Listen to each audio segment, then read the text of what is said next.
top-ranked 125-pounder in the country, making his Big Ten debut for the Wolverines, Mich Suriano, a 2-0 record, and Malik Heinselman for the Buckeyes. Heinselman ranked 18th, and we were watching before action started.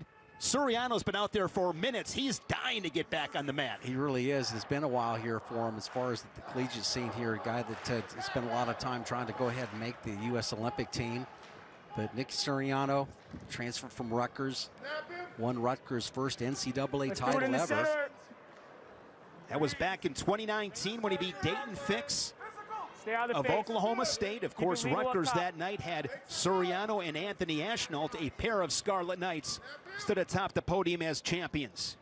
Suriano out of Paramus, New Jersey, went to Bergen Catholic High School, four-time undefeated state champion. Of course, went to Penn State, then the aforementioned Rutgers, and here he is in the maize and blue. They are ecstatic to have him as a Wolverine. Well, he's no stranger to the Big Ten competition, which is going to be important for him. And the thing about Suriano, he's a guy that likes to take territory out there in the bout. He likes to go ahead and push, and that's why he's had the success he's had at the international level, where the push out is part of the game. Heinselman off to a really good start. He's 11-1, coming off a 6-2 win against Michigan State. Wow. And there's a takedown from Suriano. He's on the board 2-0. Yeah, just a simple reach there, Shane. Was able to go ahead and trap the ankle. Just the power that he has. And you mentioned it here off camera, that it's just the discipline that Mich Suriano has. When you take a look at that body, he is sculpted. Remember, he won his championship at 133. And he's a guy that just kind of stayed at that weight all along, and obviously had to get down to the lower weight here to compete at this weight at the international level. So he's been down here for quite a while. And I would say an early nominee for Hair of the Year, for sure. I love it. Look at the power there. Good finish from Suriano on the return to maintain control. And look at the, he's got the bottom leg hooked right there, that Turk, and he's just trying to go ahead and get a little bit better grip of that left ankle. He's going to switch off of it now, but good solid mat return there, going right into even potential back points. And again, he's going to take you to the edge of the mat, and that's one of the reasons why you saw that with Heinselman, what he felt right there, and that's, you know, want to stay in position, don't want to get pushed off the mat, and, you know, fell right into that ankle pick. Heinselman, a three-time NCAA qualifier. He was a 10th seed last March. He was 1-2 at the championships, 4th at the Big Tens last March at Penn State. Suriano leading at 2-1, 50 seconds here in the first period. Doubleheader tonight here on the Big Ten Network. Michigan, Ohio State, followed by Nebraska and Minnesota. One thing about Suriano when you watch him wrestle, I mean, he's old school, heavy on that collar tie. He follows it up there with a shot. You know, we've already seen, you know, a lot of Heinselman's career to this point, and he's usually the guy with the quick shots, able to get to the leg and attack below the knee. And one thing that Suriano doesn't give you a lot of is the low shot. Looking for a tilt here, short time in this first period. Suriano, a pair of takedowns, takes riding time over a minute, finishes period on top. Keep it legal. Fantastic work by the Wolverines, Suriano. And there you see his journey. Had that injury, that was against Oklahoma State in that national dual final. Came to Rutgers, lost to Spencer Lee in a 125-pound final, and of course, as we mentioned, won himself a national title, coming to Michigan a few months back. Starting period on bottom, quick sit. Nice job of getting the hips out. You know, one of the things that the transitions guys have to make when coming back out of the international style is being able to get out from underneath there. The job well done right there. So hard for, you know, it seems like, you know, it doesn't seem like he carries his stance all that low, but you rarely see guys get to his legs. Work through that. Good. Stay in your stance. Good stance. Keep it legal. Snap it. React really well there, Heinselman, because again, Heinselman is skilled at being able to get to athletes' legs. He's very quick, likes to work with a lot of in and out motion, a little stoppage. Heinselman had a big win against Sam Latona, Virginia Tech, beat him 5-2 in Ohio State's 17-13 win over the Hokies. That was a really good duel. Ohio State this season 5-0.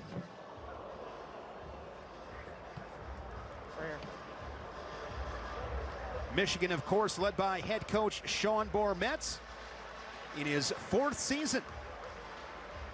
Last year at the Big Ten Championships, the Wolverines finishing 4th. And on Coach Bourmetz's watch, a pair of 5th place finishes at the NCAA Championships. Josh Chirella, Coach Bulliard, and recently Kevin Jackson added to the staff at Michigan in Ann Arbor.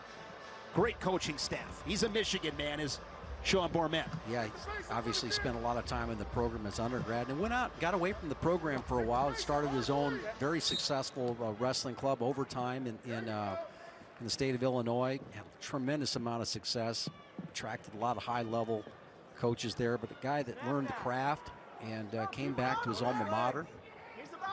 Took over for a good friend of ours, The Joe Silver McFarland. Fox. Always got to do a Silver Fox mention on the Michigan broadcast. Here's Suriano staying patient at a single leg, shelves it, limp arm, and textbook Jim. Yeah, it really is. And just 1,001, 2, intensity 3, that you see from 4, Suriano. 5, stop. Come on. Going. There's a stall call on Suriano. You heard the count reach 5. Yeah, he's hanging on the ankle there a little bit. They're going to make that call. Good starts, bottom man set. The thing about Suriano is just his techniques, as we've seen to this point, airtight. You know, no gaps in what he tries to accomplish out there with those leg attacks. Good penetration, and looks much simpler than what it really is. Suriano ranked number 1, the Big Ten, with 4 of the top 9. Michael DiAugustino ranked 7th. He had a great weekend for the Wildcats last week, beating Eric Barnett of Wisconsin and Patrick McKee of Minnesota.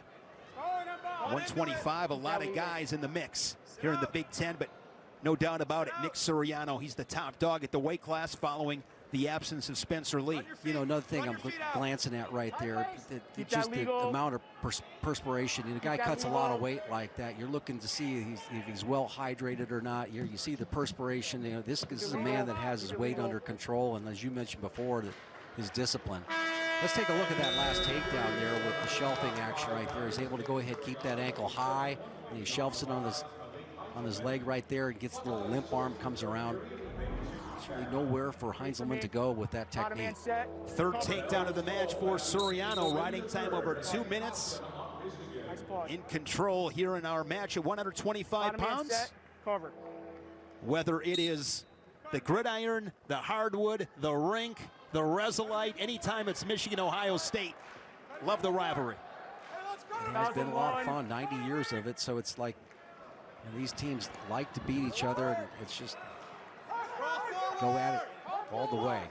Jim, this is the kind of wrestling that fires me up. He just doesn't give an inch. No, he doesn't. He just stays with you, and it just, you know, 4.0 version of him.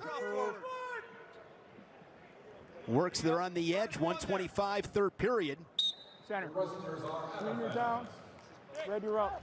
Michigan looking for bonus points here at 125. Nice pause, okay, here we go. Michigan winning this duel last year, came down to the final match. Will Luan beat Elijah Cleary. 18-16 Wolverines. Luan winning that with the riding time criteria in the 2nd tiebreakers. Still green, 1 red, neutral, center. Went with the optional start there. A lot of times you go ahead and catch a guy that keeps his head a little bit close to his knee right there to maybe look for a cradle.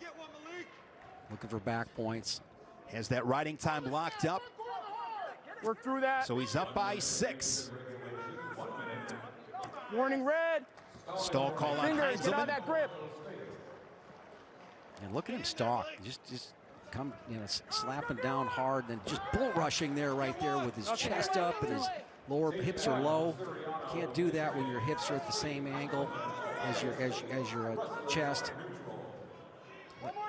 He drops his hips well enough on that, just bulls right through and just keeps his chin up and be a great tackler. Heinselman trying to save a team point with 30 seconds left. Got to be careful. He can't get hit for stalling. Out of bounds, action. Let's take this bull rush here. Notice how he snaps down hard right here, but he doesn't he gets his chest up, his hips down. He doesn't allow the guy to go ahead and come up underneath him there to get into his legs. Doesn't waste any time. Stalking hard here is Suriano, trying to get that bonus point, and he gets the stall warning. And that'll do it. He gets the point on that second stall call. Get out of that grip. Comes off with the pressure a little bit, knowing he has that. Now he's got a little whip over situation. Like to see the comeback of that move in style. I think it's there. 11-3 major decision for Nick Suriano, now 3-0. All three of those victories bonus points. And a good start for the Wolverines as they lead Ohio State 4-0. Fun to see him back in the Big Ten. 133 pounds, top 10 in the country, Dylan Ragusin and Will Betancourt for the Buckeyes. Ragusin had a great Cliff Keen in Las Vegas. Beat Chris Cannon of Northwestern 9-5 at a 4-point sequence in the third period to vault himself to that title. And this is a guy here for the Wolverines that can really make some noise for them in the team competition. Ranked 8th in the country. Get an All-American status here for him. And the guy who was immediately fun to watch last year, kept a high-paced match. He lost a match last year at 13-10. When you're losing matches at the national tournament, and it kind of worked his way back in the consolations. But a guy that was, again, kept a high pace, willing to go upper body, lower body, can do a lot of things, like to jack guys up in these positions. He's got nothing but better, so far this year, and we saw that out at Cliff Keen in Vegas in December. He's a two-time Greco World Team member in 2017 and 2019. We saw him last year, Jim, at 125. He had a couple of nice wins. He beat Michael DiAugustino. He beat Patrick McKee, finished 7th in the Big Tens, 1-2 at the national tournament. But he's dangerous. He really lets it fly. A lot of action when he wrestles. He really does. And that's why I'm excited to watch him, because he can also be a guy that for them is to get the bonus points and near arm far leg situation here. See if he tries to take him to his back. Not able to do it early in the bout. Roll through there. He'll stay with you in the top position. I just like what I see, and this is an opportunity. You take a look at these 3 programs. This is Michigan's debut on the network, so to speak, and it's just Penn State. You know what they have, but you've seen Iowa last weekend. You're just looking at where's the opportunities that people aren't expecting. This weight class here with this young man can really put the Wolverines solidly into national championship contention. Flirting with back points with that half Nelson at the edge. Working hard there with that, really stuffing that head hard. Keep it legal. And what you like to do is maybe, it doesn't really have a lot of room to work with. So you try to move them one direction with that semicircle, and then you come really hard with a half. Betancourt out of Lancaster, Pennsylvania, redshirt freshman. Wrestled at Mannheim Central, was a 3-time placer and a 2020 state champ. 8-2 record. Both these guys coming off tough defeats, Jim. Against Arizona State, Ragusin was beat by Mikhail McGee 10-0, and Rayvon Foley, Michigan State, with a tech fall over Betancourt 16-0.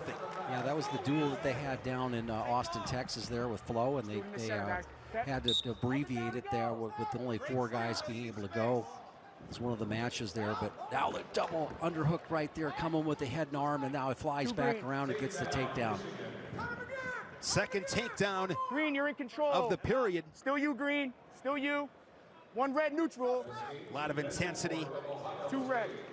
Pretty easy go behind right there for his 3rd takedown. Yeah, he's feeling all the work he put in early there as far as trying to get that head stuffed.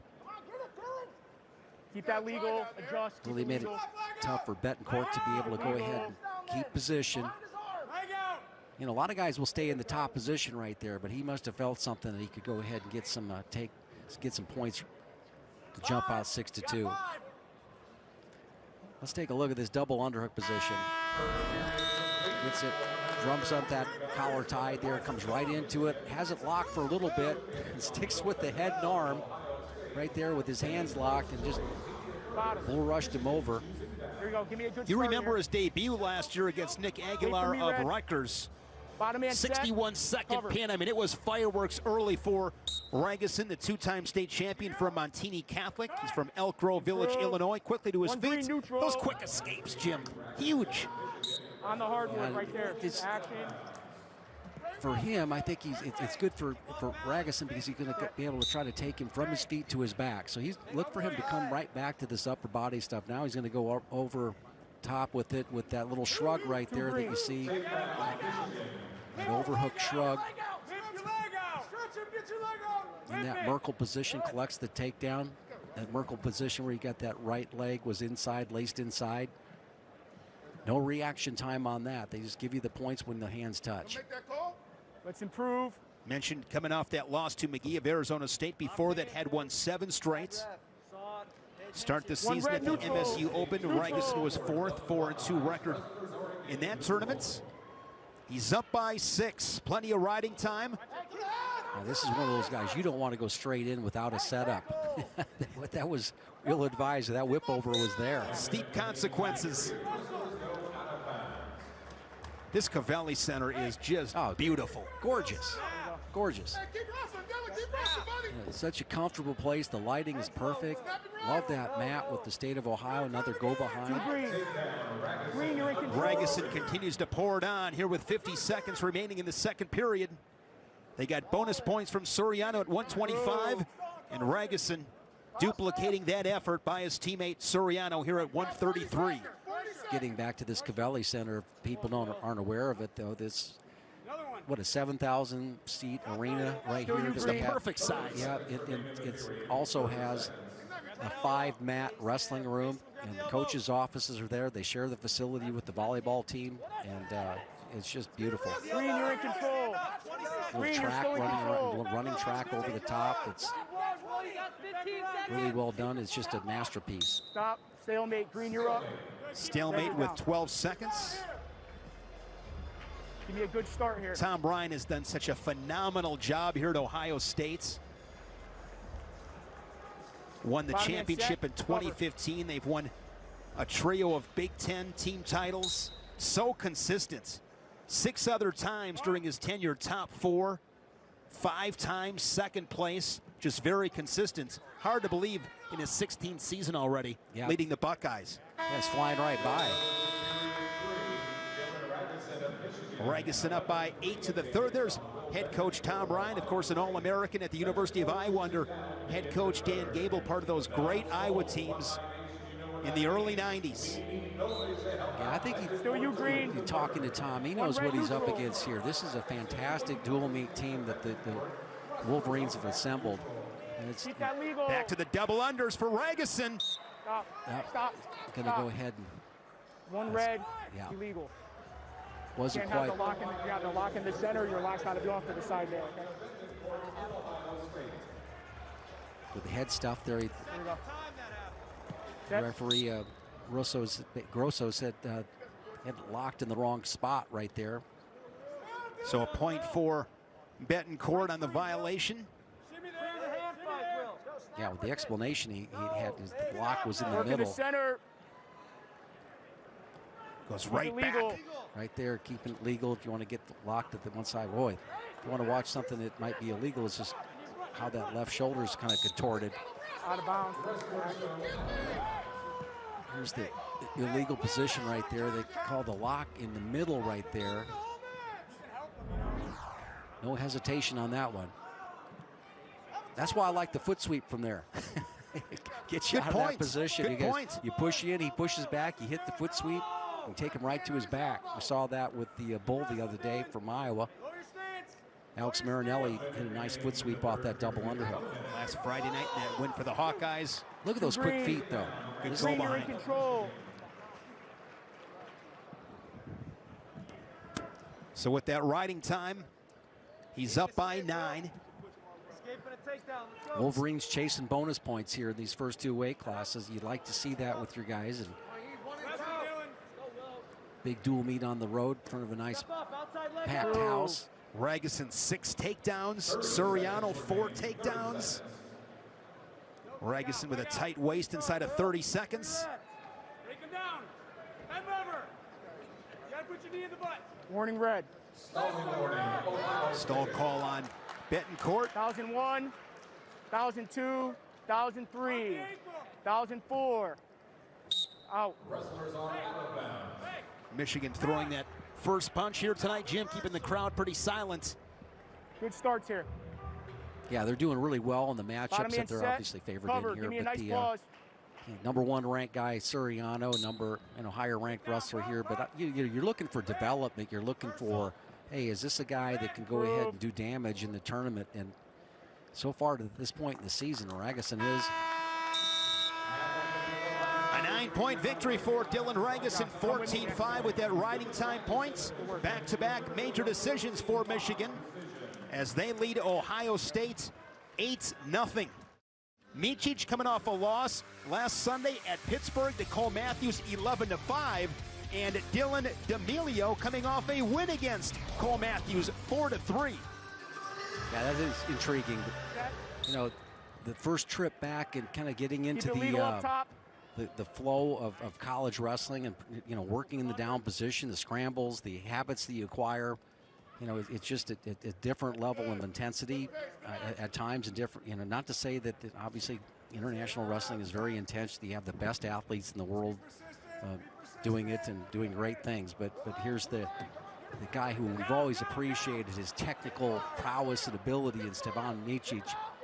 A nice job right there of a nice single leg finish. But you know that he went to his little book that he probably keeps after every practice, and after that loss, he just went back a few pages and probably studied it.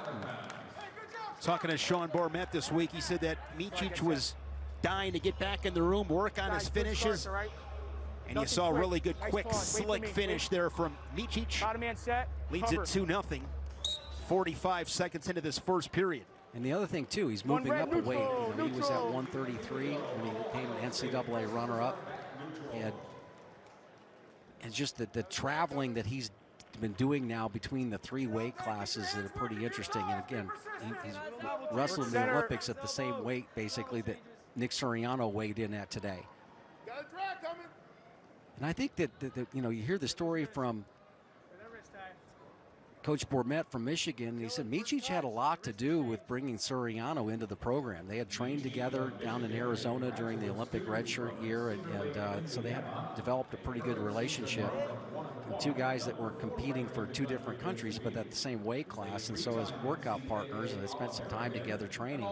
And it was a lot of Stevan trying to entice Nick Suriano, of course, is the returning national champion, a returning national champion with eligibility. A lot of programs were interested in him, and Stevan had a lot to do with that. And, of course, the Wolverines' ability to be able to compete for a national title. Shot from D'Amelio into that front headlock position. Shuck into a single leg. No control.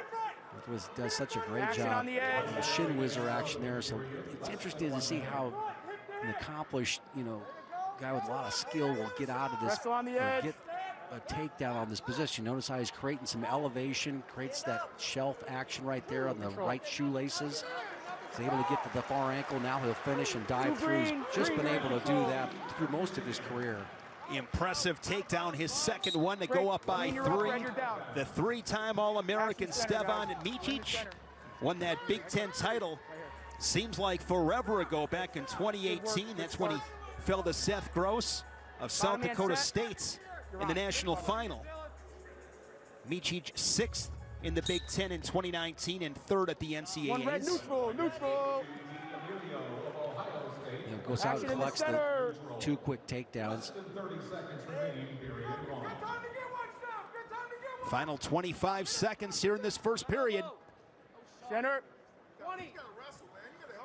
Rushes that front headlock to, you know, kind of drifts to his right and then whips that over and tries to get to that opponent's right leg. Now just coming off the 2-on-1. D'Amelio's reacted pretty well here to that, blocking out correctly. Let's take a look at that takedown on the replay. This is fascinating because shin whizzer, everybody gets caught in this position here, but notice how he comes with his hands above the shoelaces here, keeps the bend in the knee, but elevates it and keeps in good position. It doesn't get rolled through or doesn't allow his opponent to come back into him, and slowly kind of bulldozes him over. He gets to the far ankle, collects the 2. Sean Bormet Likes what he sees from Micic on this Friday night. Starts bottom second period. There's a quick escape. One more for the Wolverine. Now 5-2. And he'll get back to work on his feet.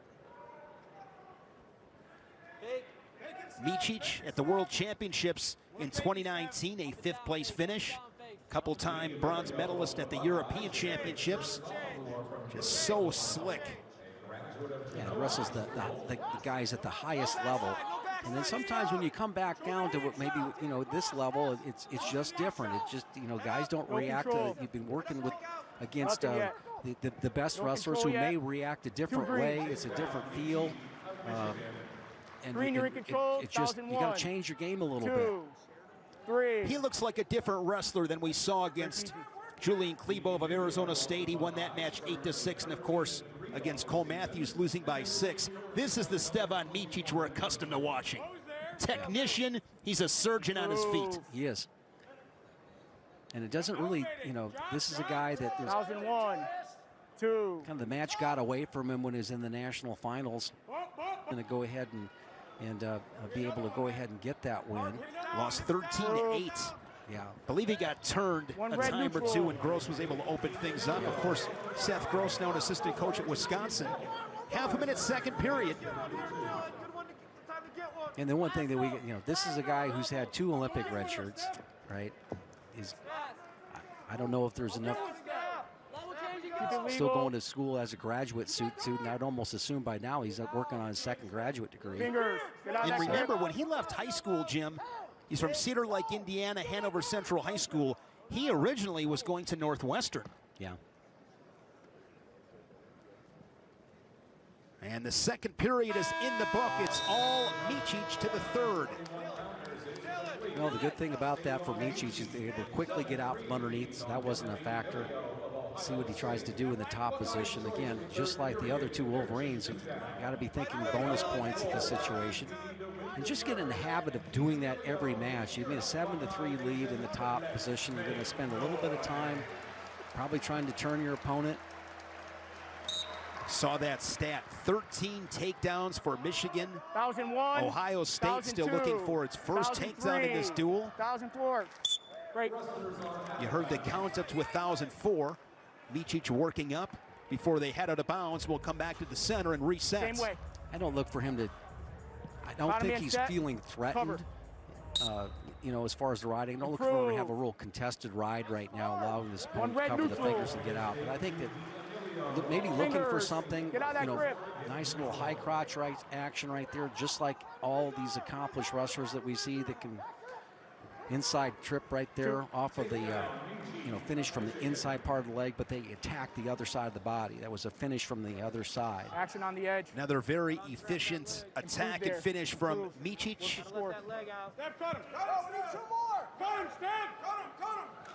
Michigan looking for bonus points.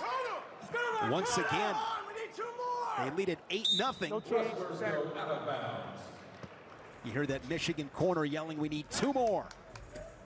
You know, what does that mean? He's got a 5-point lead, so they want to take the, I think they're thinking not only just 2 takedowns, they're taking 2 more takedowns. Yes. Go ahead, cover.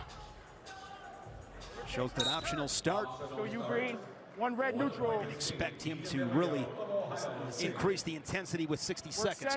Good sprint. Well, and what I don't like about the optional start, if you're going to let him up and, you know, haven't been able to get a cradle on him, you know, and the guy's, D'Amelio's moving his feet pretty well. By going to that optional start, you're basically pushing him to the outer third of the match. We saw that at the Iowa-Minnesota meet, you know, optional start, and now you want to have this action go right in the middle. Now, D'Amelio's got his first shot. He's got an opportunity to cut that leg through. He's got a position to be able to get the takedown, and there goes the major. Good fight there from D'Amelio. Absolutely. Steps up for the team, gives himself something to feel good about. Still red. Still red. High crotch position. This is almost a reversal. Yeah, it will be a reversal. Now he's able to go elbow deep around that. Look for the big step under the hip. Above the hip right now with the right. Nope, he's not gonna get what he wants from the top position there. We saw a lot of good technique, really, from both guys there, and clean shots by both men. A lot of points. 12-7. Almost 20 combined. And the decision for Stevan Micic. And Michigan now leads it 11-0 over the rival Buckeyes. 149 pounds. Sammy Sasso, ranked number 2 in the country, the NCAA finalist a year ago, 11-1. And Cole Mattin counters for the Wolverines. And now this crowd, trust me, Jim, they're going to get loud. They love this guy. He's the savage. Yeah, he's the face of the program right now. Sammy Sasso is. He's the guy that came out, had some huge wins in the COVID year. To walk into that tournament with a high seed, and last year was the NCAA runner-up. Lost a close one there to Austin O'Connor from North Carolina, 3-2. A guy with a high wrestling IQ going against this young Wolverine. Sasso's only loss was in the finals of the Cliff Keen in Las Vegas. Fell to Yanni Diakomahalis, 7-2. Good shot there of Sammy Sasso making his way out of the tunnel, up onto the elevated stage here inside the Covelli Center. And he's a really good kid too, yeah. Sasso. You walk into the wrestling room and the guy that greets you is this guy, and he's been like that for since his freshman year. Really affable, but also a very skilled wrestler in all positions. Really, Shane. He's really impressed me, particularly got his career going, was how tough he was in those overtime matches. And remember those great matches he had with Pat Lugo, yes, and the duel, and staying with them. Great effort by both guys in those battles. He's a 2-time Big Ten finalist.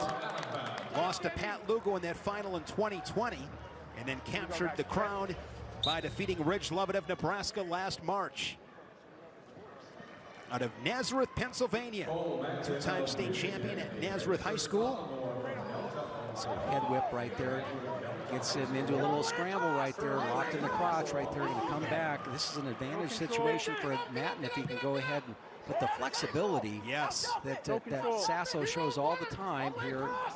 Nice work. He catches him right there. He's going to be able to collect both legs. He's got him 99% there. Can he get the whole job done? He does. He does, as Michigan continues its assault from the neutral position. Mattin leading Sasso 2-0, 60 seconds in. Mattin out of Delta, Ohio. Redshirt sophomore. I like that call by the referee, Nick Grosso, because he kind of stuck down there in that position on the legs. Sometimes you can't hear what the call is there, and you can go ahead, and he called a stalemate, got him back in a new start position as opposed to starting, the count. I'm sure Matt with some extra juice, of course, wrestling a guy like Sasso in his home states. Oh, wow, just off the collar tie, dives into a shot. Now he comes out the back door. Watch how he just keeps his ankles, does a great job of freeing his ankles up. See how he's got the right ankle over that bottom position right there, that bottom leg. Gives him enough space to go turn.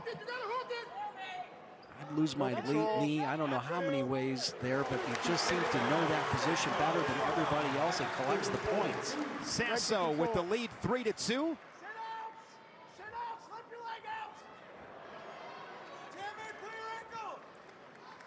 Sasso 12-1 this season. Let's improve. Hey, you got a minute, Sammy, you got a minute. Pinning Eddie Hamrock of Michigan State last week in the Buckeyes win against the Spartans.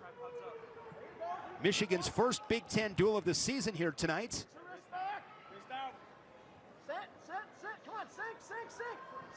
Leg in, and now great work there by Mattin coming back up to his feet. I love that. I mean, that's well done right there, turning into the leg right there. A lot of guys will go ahead and try to pull that in towards him, and they're actually putting a saddle on themselves. You got to uncinch the horse, uncinch the saddle, and that's exactly what he did there. Made the beautiful turn.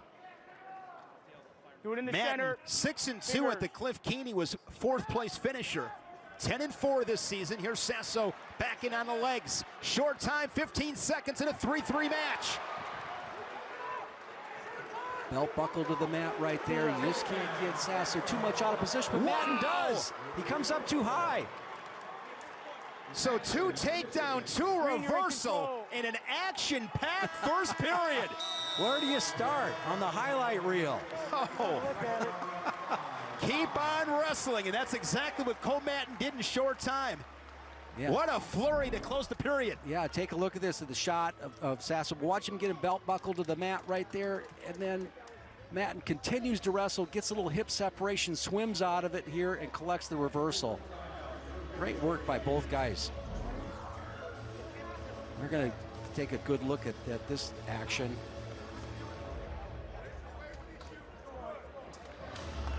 Scoreboard reads 5-5. I'm not exactly sure who is challenging this call. The or officials, are they just doing it themselves? Officials are just...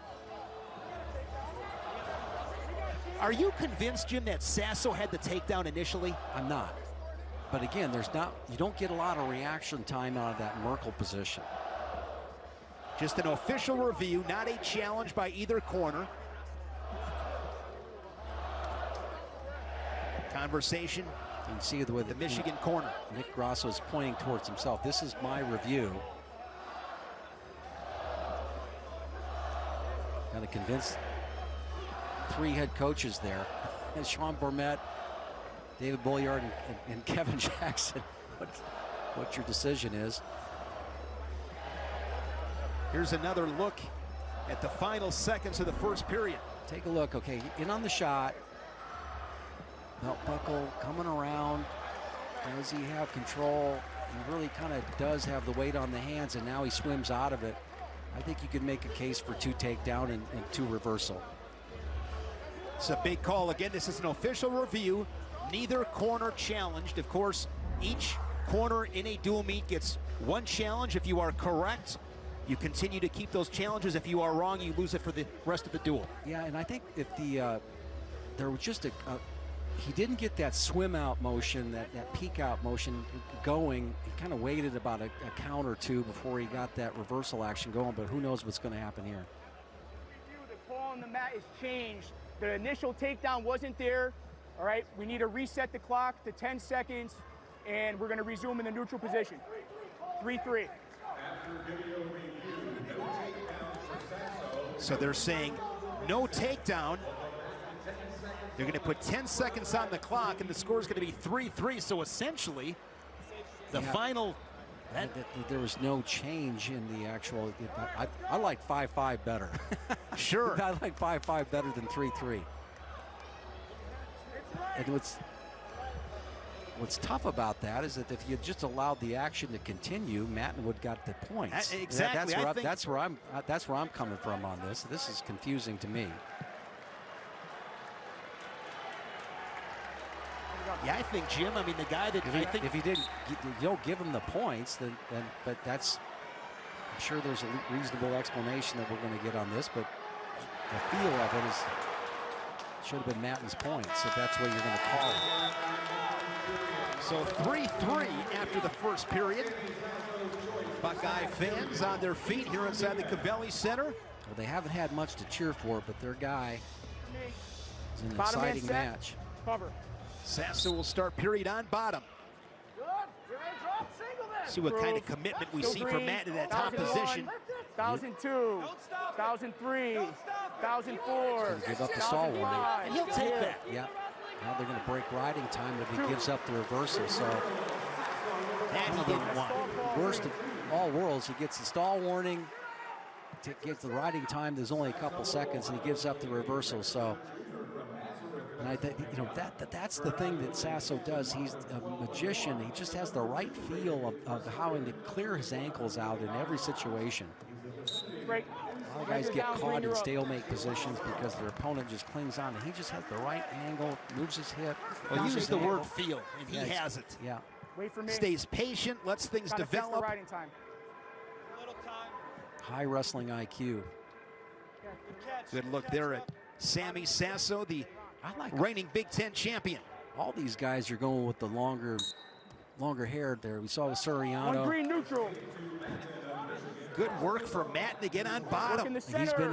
He's kept himself in this game here, in this match there, by just going ahead and action center. being able to get quick escapes. Action center. He drills it by 1 with 1:05 in the second. 34 seconds of riding time. Big Ten at 149 pounds for the top 10 in the country. Dives in on a shot there. Mattin spread out pretty well. Extended, has to get his hips underneath. No control. Comes back in with that right arm. Kind of create a little more space there. He's looking to dive out, get into a cradle.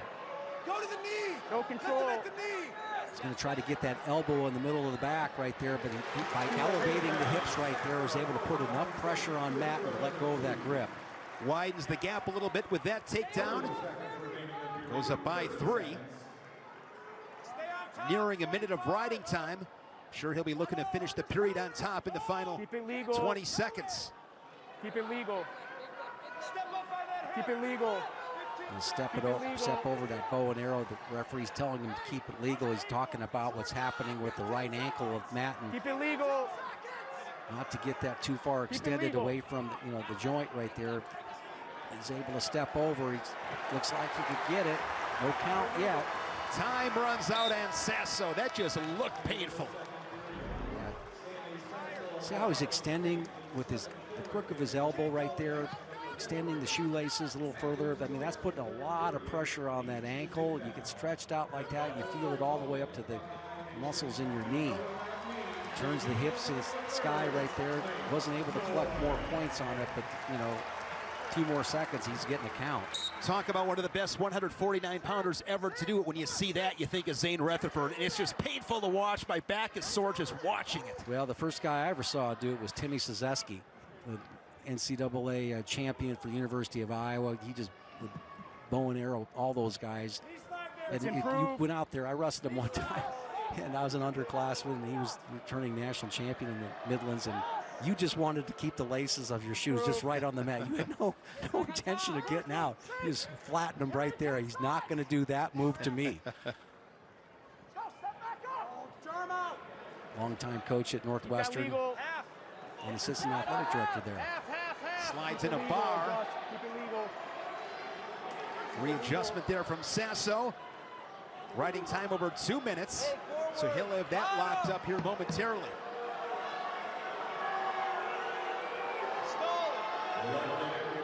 Figure 4 there, trying to spread him out a little bit, putting a lot of pressure on that right hip to extend him out a little bit more. And again, this is not against it. He's doing this against a really difficult guy to ride. Skull call on Mattin. I don't necessarily agree with that. He's every opportunity he's able to come up, he's doing it. Sometimes some of these officials need to feel this. How difficult some of these. It's survival, it's not stalling. Right. Claw ride here from Sasso. Looking for a turn and a major decision. 1,001, 1,002. He's working that head arm, trying to get that near side cradle. He's committed to it.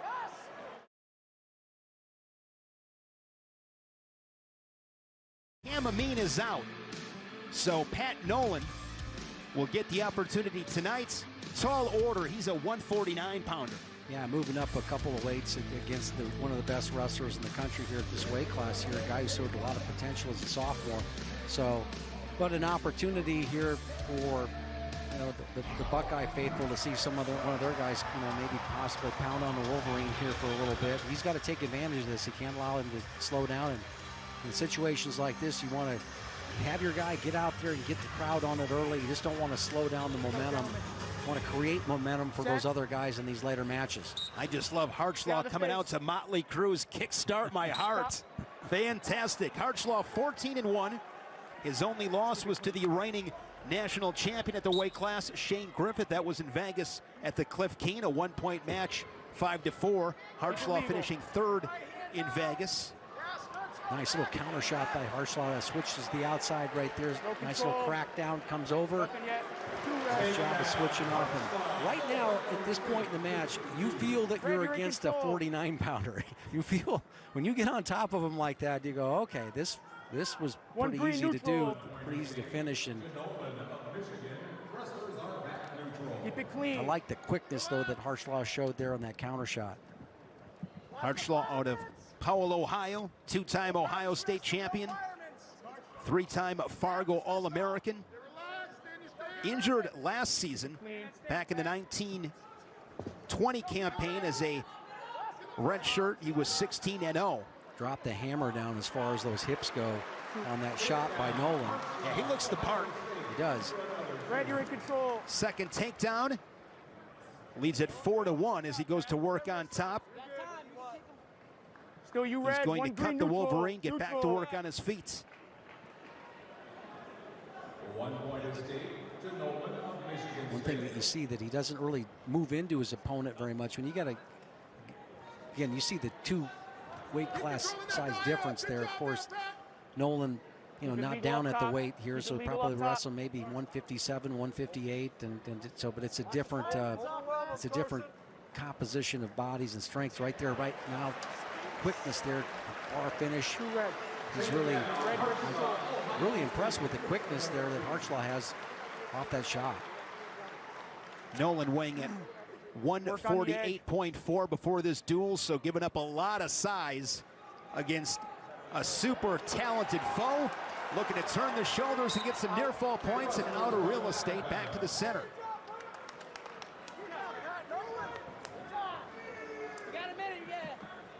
He's going to go ahead and looks like he's going to give the Bottom talking set. about the intentional release. Now they He's want to gonna go get an ahead optional and start. Go ahead, in the optional start position.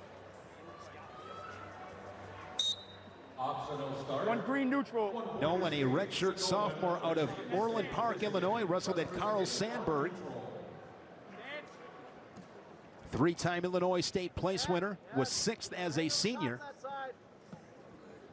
and named Carl Sandburg High School's 2018-2019 Male Athlete of the Year. But again, tough order tonight against Kharchla as he scores his 4th takedown. Look a little bit like A.J. Ferrari, the Oklahoma State national champion, on that finish there where he comes hard, kind of almost underhooks up into the high crotch right there off the finish. Now he's coming with an assassin move right there, coming across the head and arm locked up there as he walks around. He's getting the points, getting the count. One fall this season for Kharchla. Holding 4. Gets the 4 near fall off the assassin, now 12-3.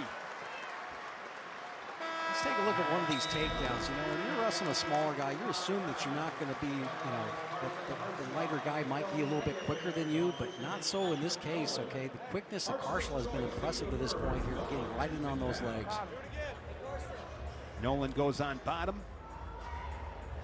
Optional start again by Kharchla. Go ahead, cover, Red, you're on. Man, he's a beast. He does.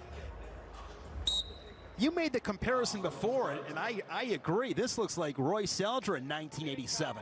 It does. Well, 1986, that's when he was cutting down to 58. But I mentioned Royce a couple times in the last couple of broadcasts. But he just has that look about him. He's got that physique, the thick blonde hair. Yeah, but the kind of the arch in the back here, where it's really difficult to turn guys like this. They don't get put on their back, because they got that extra set of muscles along that backbone right there. Really, you can see that right there, just a hump in his back. So you, Red. Built for the sport. 122nd period. He's quicker than Royce, I'll tell you. Keep it legal up top. Number 7 in the country. Last year, Nolan was 2-0 in extra matches, down at 141. Wow. Looks good at this weight. Carrying his weight well. Good job, yes. Circle left. Circle left. Snap. Clear it. Get one more urgent. Like that. Warning green. Another shot there. Same technique though every time. It just maybe a little bit of variance on finish. He's going to the same side every time, and you get the whole wrestling community watching a couple of these. Now coming back to that assassin technique right there. Scored 4 on that earlier. Regular stalling. Push back over your knee. No, drive back. Push back over your left. Keep fighting back. Keep fighting back. Bit of a power, just a parallel ride there. Not really doing much in the top position. I know they're calling for a stall warning on the bottom man there, but he's really just being draped on right now. finish up the period. Kharchla riding time nearing 3 minutes. This Sunday, more wrestling comes your way as the second-ranked Hawkeyes step onto the mat in Champaign for a clash with 15th-ranked Illinois. Big Ten Wrestling presented by Cliff Keen Athletic, Sunday at 4 Eastern on the Big Ten Network and the Fox Sports app. Penn State taking over that #1 spot.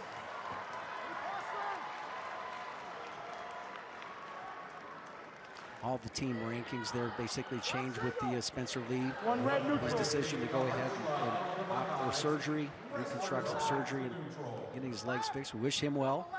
Keep His it legal. rehab, the chance to see him again. Urgency, Carson. But again, just that news right there, even as great a job as the young freshman was able to do, Ayala, breathed a little bit of enthusiasm into the opportunities here for the Lions. Of course, they had a great team coming in. 2 more for the Buckeye. But this team right here, what does Michigan have? What can they put together here? We know Still you Amine. red. We'll see a lot more of Still you him red. later. We know what his skill set is. Guy that's tough to score on, wins a lot of tight matches, but also can put some bonus points up there early in the tournament. Yeah, this weight class is interesting. You have Alex Marinelli, the reigning Big Ten champion, ranked #1. Here's Kharchla, ranked 7th. Dean Hamidy's been super impressive for Wisconsin, ranked 8th. And Amine holding that 10th spot in the rankings. And snap down and go behind there for Kharchla. Still you red. Takedown away from a tech fall. 1 green neutral. Again, this is where you're having a guy carrying your weight there like this. You're going to score on every shot that's not solid. Get go behinds, really put it up. And there's the tech ball there for Carson Kharchla.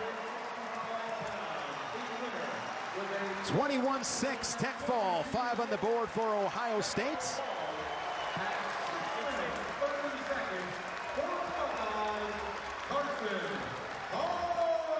Bright future for that young Buckeye.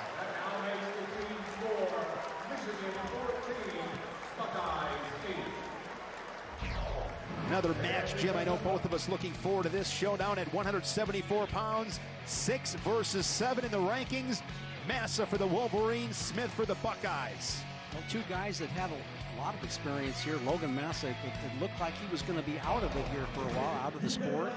And then just with this opportunity to come back one more time and do this in Detroit at the NCAAs, and with this program, these Wolverines that have an opportunity to compete for a national championship, it was just too much not to come back for.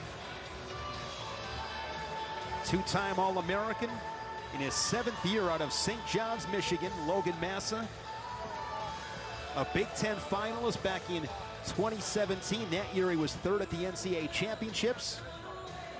He was 5th this last March in St. Louis. 100 career victories. Got his 100th victory last Sunday against Pittsburgh, a first period fall. And here comes Ethan Smith, up from 165 a year ago when he was a Big Ten runner-up, fell to Alex Marinelli in that championship final. Here you go, Jen. And he was 5th in the NCAA championships, then down at 165. I think this is a better weight for him. Just, personally, some guys can move up the weight and they just don't ever gain the size it takes to be able to be competitive. But, I think Ethan Smith does look pretty good at this weight. Massa, he's just always had all the tricks. Just all the efficiencies, tough in the top position, poise, a lot of straight-on shots, and, a guy that you could, I'd go all the way back to that overtime match that he had with Vincenzo Joseph when Joseph was a freshman that ended up going on and winning the national championship. I mean, everybody thought at that point in time Massa was going to be the guy that challenged, Martinez for the national title. They wanted to look forward to seeing that match, and close overtime battle on that one. But his college career never really kind of gained the momentum it probably could have. Just so many things happen in this sport that where you can kind of catch fire or just lose just a slight little bit of edge, but this is a talented wrestler. It never stops them, never stops from recognizing what a talent that Massa is, and Smith is just one of those guys from Ohio State who's just stayed in the room, stayed the course. Legal up top. A lot of points his last 2 matches. Wins against Pittsburgh and Michigan State. Pair of tech falls for Ethan Smith. Put up 50 points combined in those 2 matches, but of course a different opponents. And the savvy veteran Logan Massa. No score, 120 first period. Smith has 2 losses, one to Makai Lewis. That was 6-4 in the duel with the Hokies. The other to Mikey Labriola, lost 7-5. In Vegas, did Smith. That was in the CKLV final. Nice shot. Massa running to that leg. Good job of squaring up there by Smith. Now he comes into a front headlock.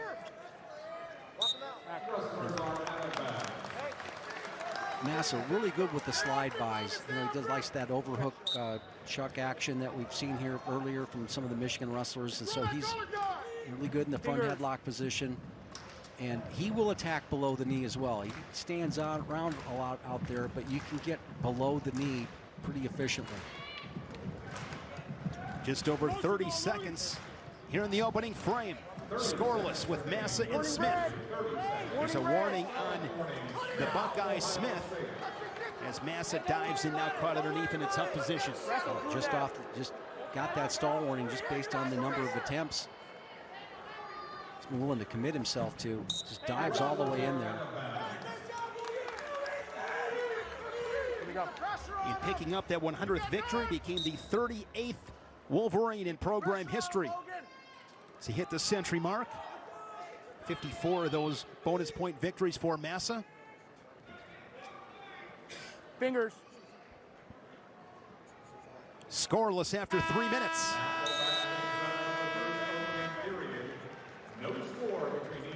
Massa with choice, he'll defer, and Smith will go on bottom. His choice, he defers. Smith of the Buckeyes choosing down. Bottom man set. Go ahead, cover. Smith grabbing a single leg. Yeah, getting a little crackdown action right there. So still green.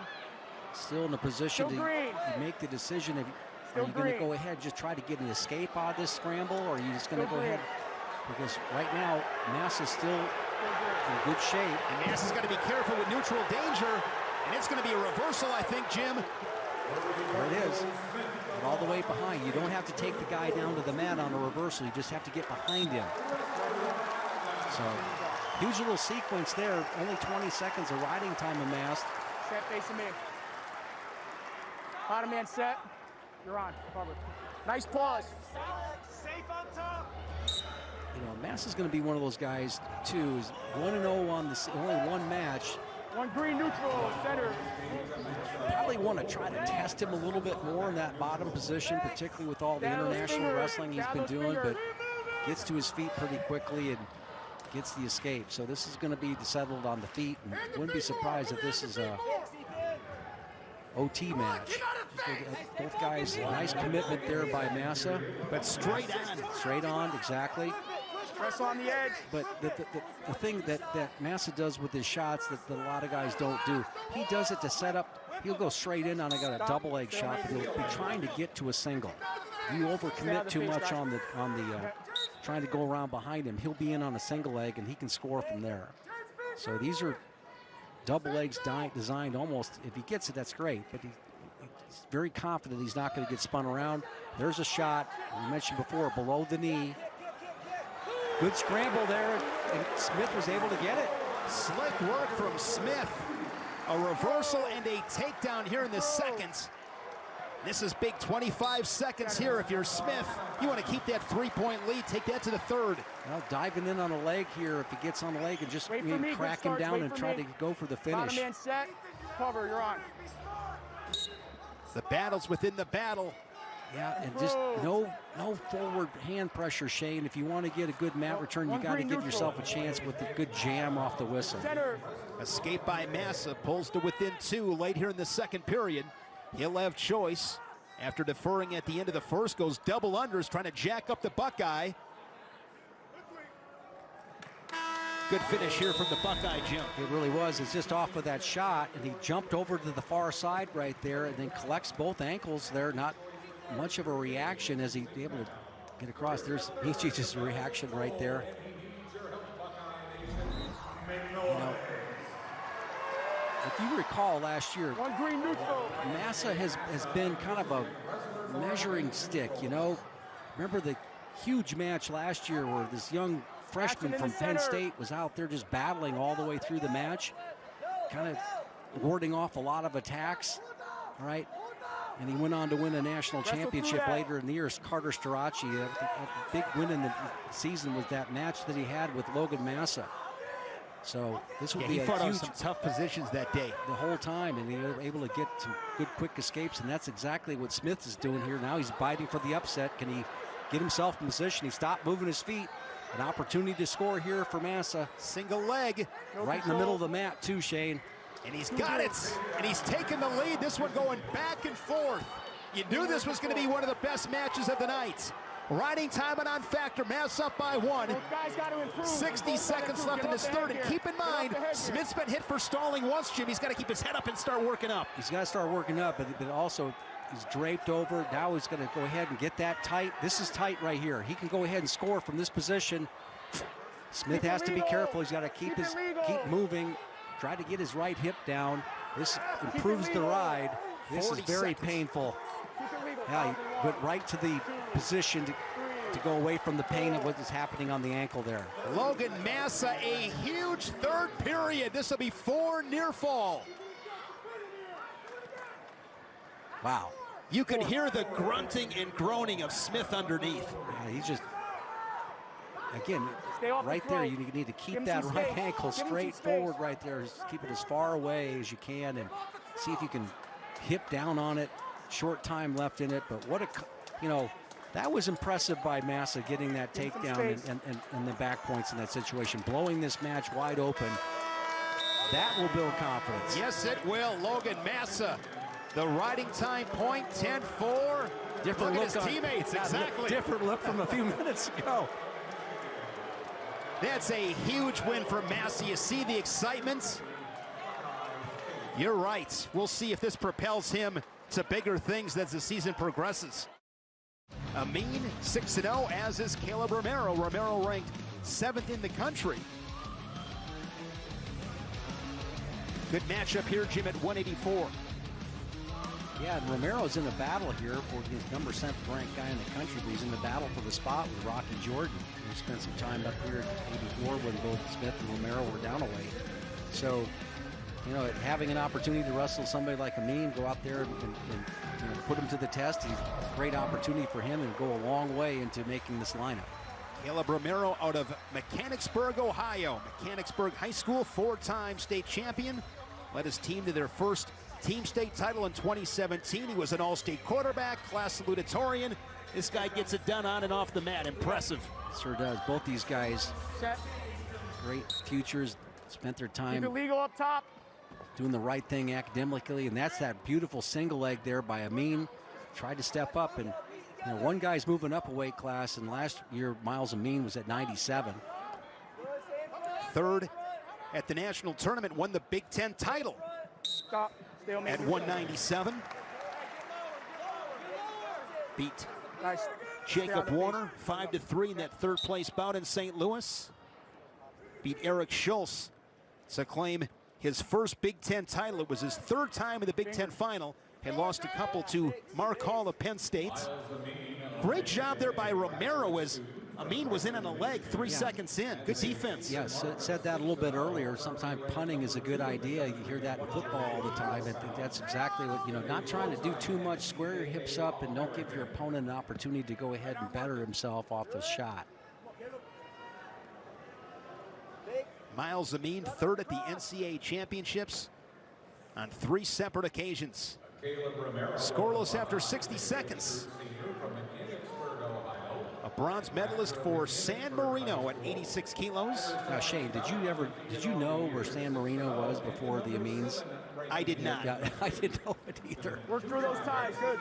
Mr. Moniz, my 7th grade geography teacher, he'd be disappointed right now. He'd be disappointed. I'm not so sure he knows.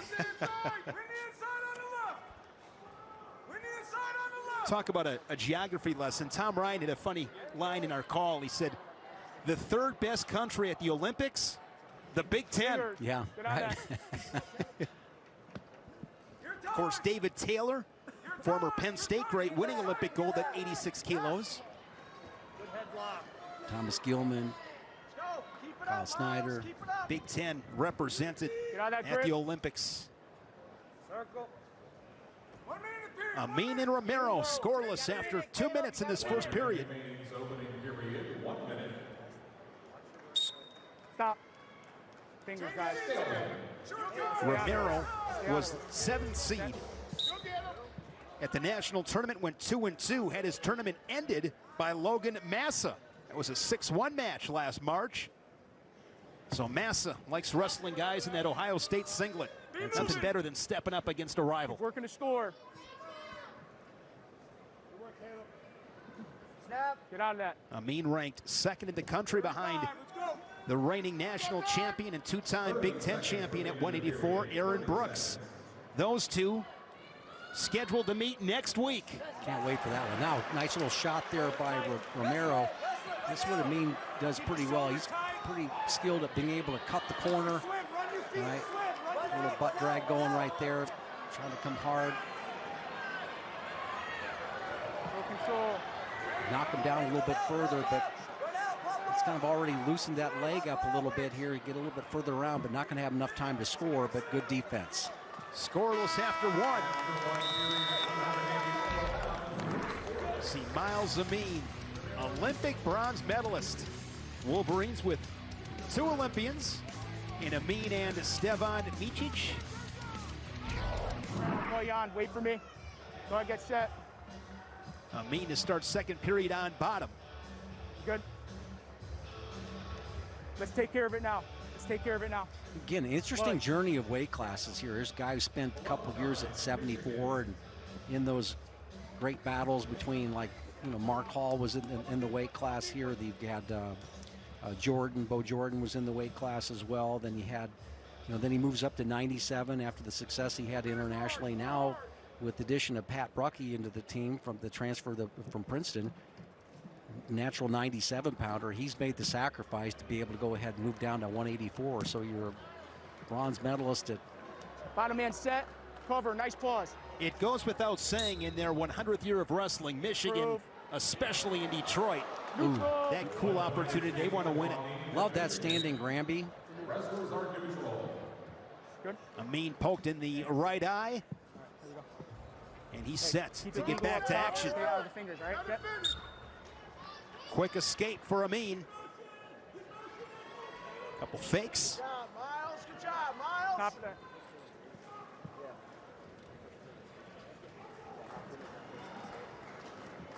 Romero winning the Cliff Keen by defeating Taylor Venza, Nebraska 7-3.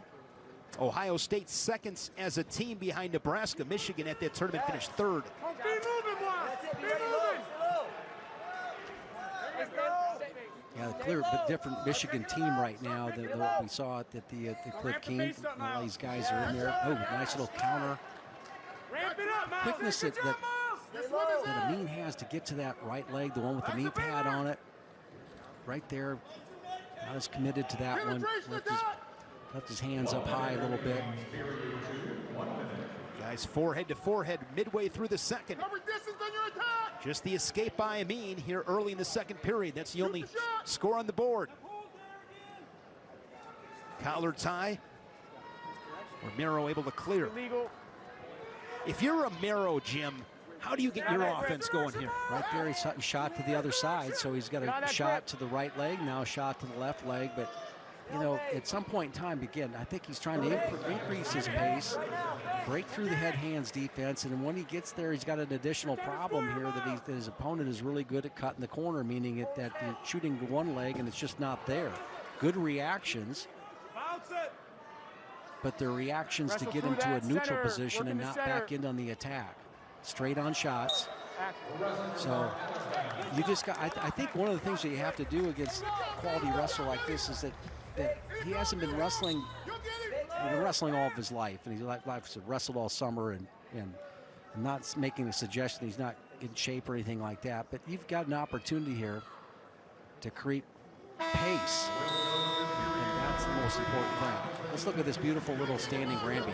Notice how he waits for the shoulder roll, right, so his opponent tries to bring him back down to the mat. He didn't try to roll too quickly on that, waits for his opponent to bring him back down, then hits it. Shoulder roll.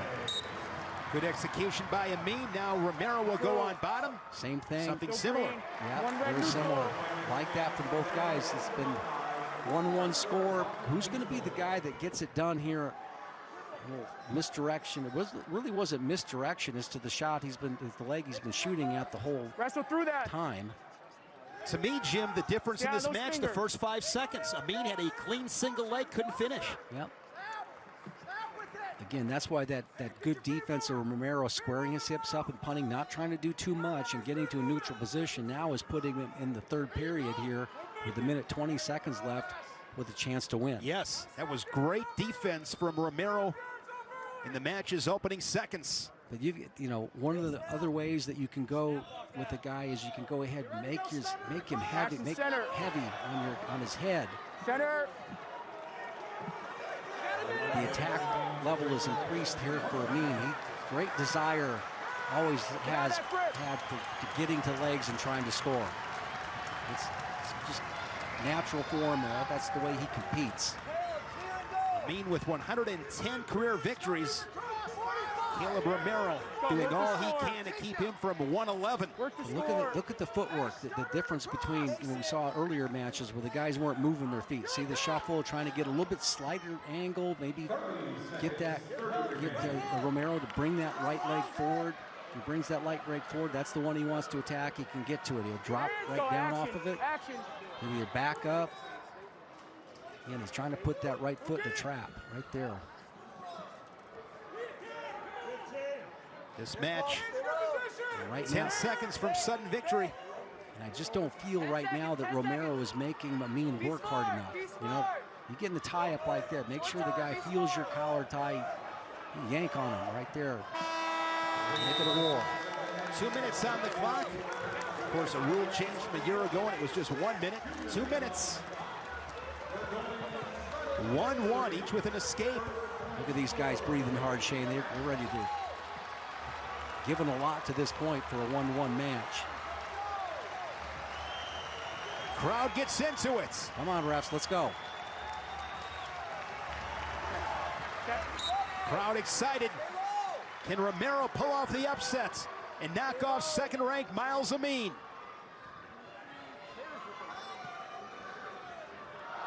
I think it's really important then too to get your athlete not to settle. You know, you're coaching these guys in the corner. Don't settle for tie-ups. This is not a position to rest. You got to try to create offense. This is the time to win it. Nice post double right there. Now go behind, roll through. Good action by these guys. Way to go. Scramble. Wow. Great wrestling. Shot there from Amine. And reshot. Action in the center. Work in the center. Nice ankle pick right there. And a go-behind situation, and now they go off the mat. And we're on a challenge brick, Shane, thankfully. 1:06 left in the sudden victory. Couple of fantastic flurries between these two. That was the best opportunity Romero has had up to this point on his feet. And congratulations, Rules Committee, on getting this right here. Getting an extra minute right now to watching these guys go on the feet. We don't know what's going to happen here, but this is a great rule change. Here's Amine. Comes back over. Who's going to be able to get their belt buckle to the mat? Right now it's Amine. Can he come ahead and get a little bit of elevation right there? He slips out and he collects the takedown. Myles Amine in sudden victory, 3-1.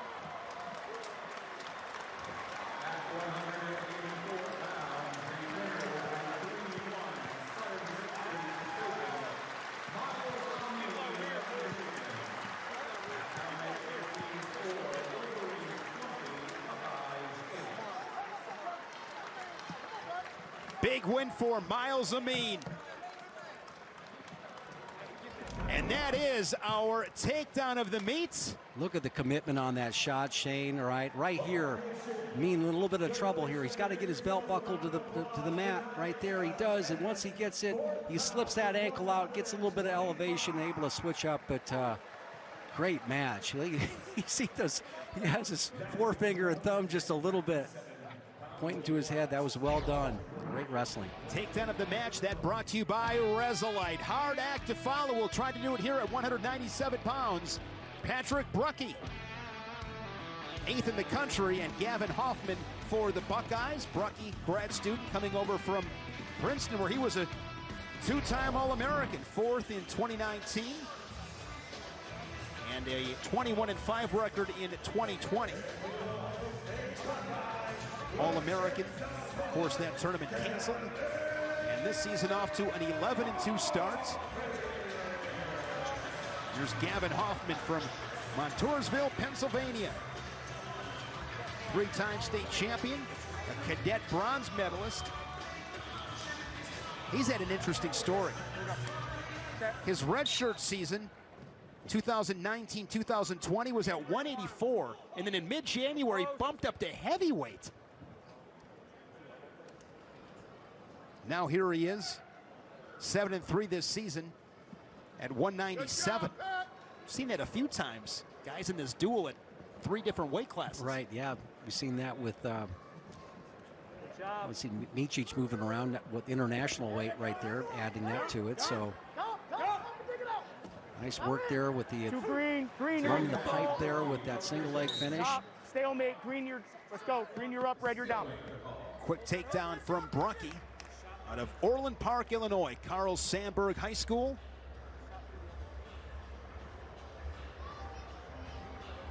Bottom man set, cover. Nice pause.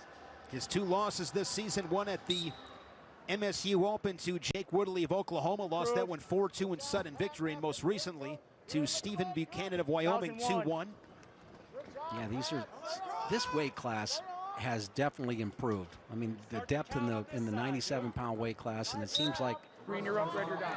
From the coming back to the team battle right now between Penn State, Iowa, Michigan, right? This weight class will go a long ways, and if the field jumps on one of these guys, it's going to be there'll be tough points to make up for everybody else in the lineup. So they got 3. You take a look at Max Dean, right, the weight class for Penn State. You've got Jacob Warner for Iowa, and now Pat Brucki. Who's going to be the guy that ends up in the best position there, scores the most points for their team, and is one of these guys with the depth of this weight class fall out of it. It's going to go a long ways to deciding who wins the national title this year. Huge weight class, 5 of the top 8 in the Big Ten. Of course, AJ Ferrari, the reigning national champion, ranked number 1, but it's one of those weight classes, Jim. Brucki's ranked 8th. This guy could make the final easily. Yeah, and he's been a national, made the final medal round matches. So, and there are 8 other guys I could say the same about. 197 is deep. A lot of talent. It's deep. It will be competitive all season long. Look at the hips from Brucki. See how he's pushing the knees away there. Keeps him from going ahead and trying to improve his position right there. Again, making sure that the guy, the first objective that you have to do is give up, cause no harm there. Don't give up any points. 55 seconds first period. Hey, fake from the time.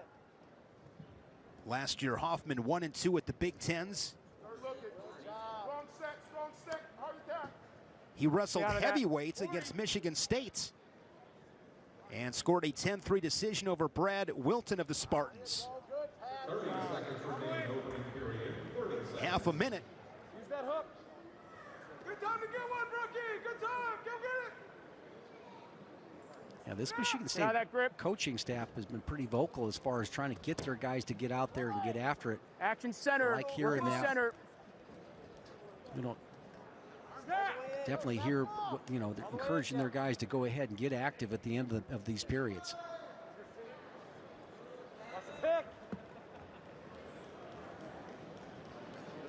course, doubleheader here tonight on Big Ten Network. After us, it's Gable Stevenson and the Gophers welcoming 10th-ranked Nebraska. Looking forward to that duel. Ray Flores, Tim Johnson in Minneapolis. Gable Stevenson.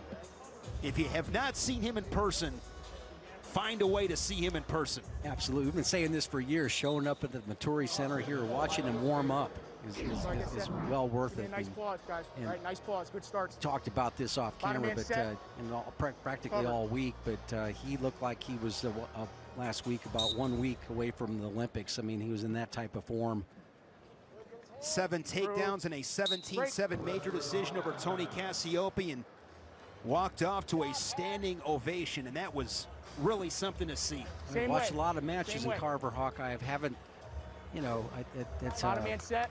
That crowd loves great wrestling. They show up and they get to usually see it with their wrestlers here, but great show of respect by the Carver crowd. All right, don't jump me. All right, little early emotional moment. Take it easy, Caution. get on top. All right, here we go. Yeah, that was really cool. Cover. So Minnesota and Nebraska following us. I believe all 10 All-Americans are present tonight in Minneapolis as well, honoring that 2001 team, the only team to have 10 All-Americans in college wrestling. They are honoring Jay Robinson this week. That is fantastic. If I wasn't with you, Jim, I'd be in Minneapolis tonight in person to witness that. That's cool. Yeah, and I'm really glad to see that they are doing that. Of course, time has come for them to, you know, Jay, I believe that there's 200 coaches that could take the top 4 guys to the top. There's not 200 Jay Robinsons, that architects of programs, innovator, camp systems, and everything else that he's able to contribute to the sport.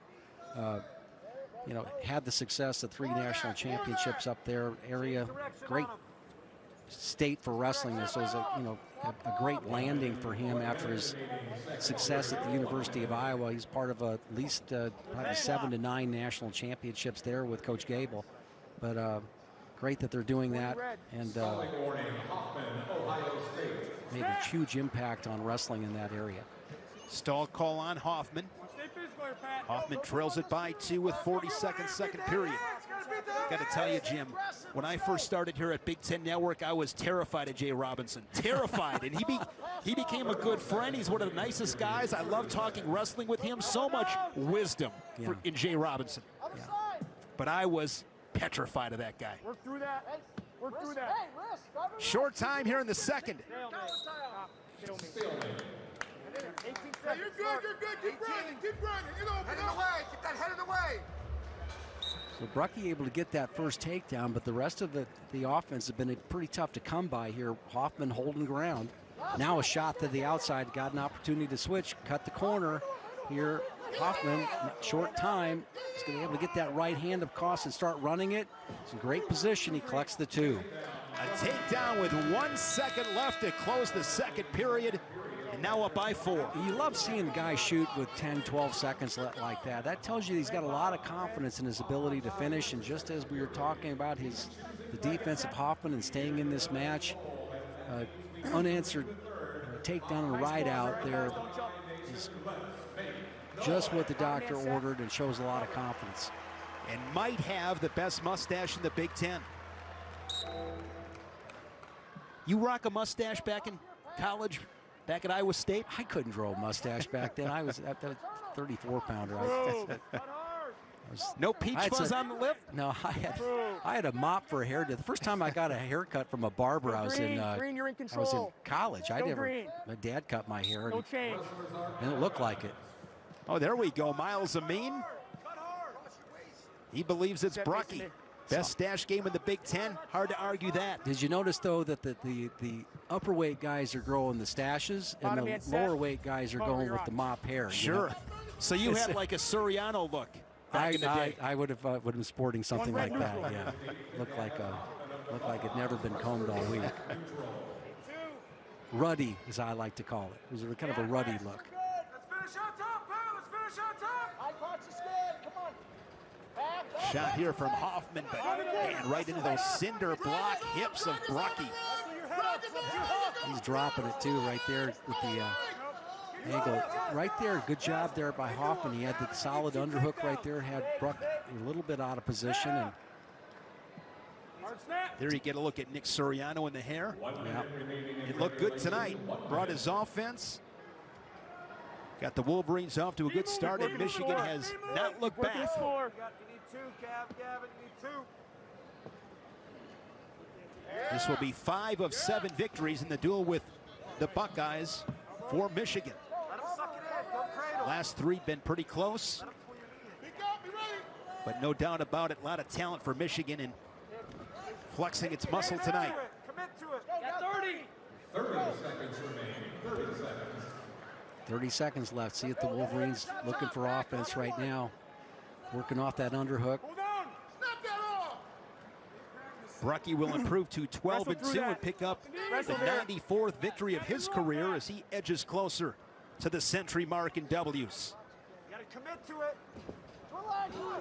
Shot there by Hoffman and counter shot there by Brucki. Comes back in to finish off the match. Good offense. Decision for Patrick Brucki for the Wolverines at 197. Patrick Brucki of Michigan. And now makes the team. 3-8, our final match comes at heavyweights. Second-ranked Mason Parris, 12th-ranked Tate Orndorff, a pair of All-Americans. Of course, Mason Parris, 2-time Big Ten finalist, lost at the NCAA championship last March to Gable Stevenson.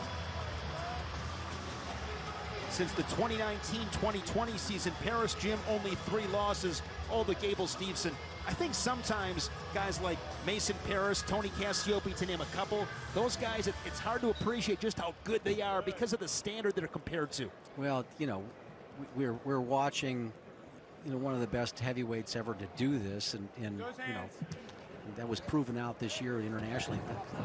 But you know, Mason Parris, if you take a look at the points that he was able to score in the NCAA tournament last year, he had 7 bonus points, okay? So he maybe scored 20 points for his placing and scored another 7 points in bonus, 3 falls and a major decision. So, you know, he put up as many points as a national champion would have who didn't have any bonus points. So, I mean, it just had a fantastic showing here. And he's going to be called upon to do the same thing.